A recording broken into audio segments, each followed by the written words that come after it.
ဖျားငါသိမ့်ကျော်ကိုပူဇော်တဲ့တမုတ်တေကာထာတော်ကိုထိုင်းနိုင်ငံကတမိုင်းဝင်ဖျားပလင်အောက်ခြေမှာခမာအခရာနဲ့ပါဏိလိုကမေးထိုးထားတာတင်သိပါသလားထိုင်းနိုင်ငံယတနာကောစင်ခေရဲ့စတုထမြောက်ယာမဘရင်မုံကိုမင်းကြီးဟာဘရင်မဖြစ်ခင်ကယဟန်ဝတ်နဲ့28နှစ်တိုင်တသနာပြုခဲ့သူဖြစ်ပါတယ်ပါဏိစာပေကျွမ်းကျင်တဲ့မုံကိုမင်းကြီးဟာတမုတ်တေကာထာကိုအလွန်ကြည်ညိုလို့သူကိုယ်တိုင်သုံးလုပ်ပူဇော်ခဲ့တဲ့ဖရစ်ဖန်ဖန်တမူနီဖျားစင်တူတော်ရဲ့ပလင်ကုံအောက်ခြေမှာခမာအခရာနဲ့ပါဠိဘာသာဖြင့်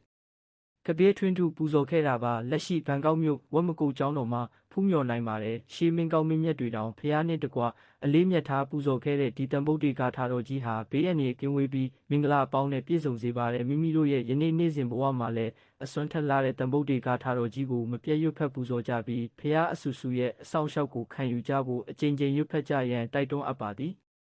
အားလုံးကိုကျေးဇူးတင်ပါတယ်ခင်ဗျာ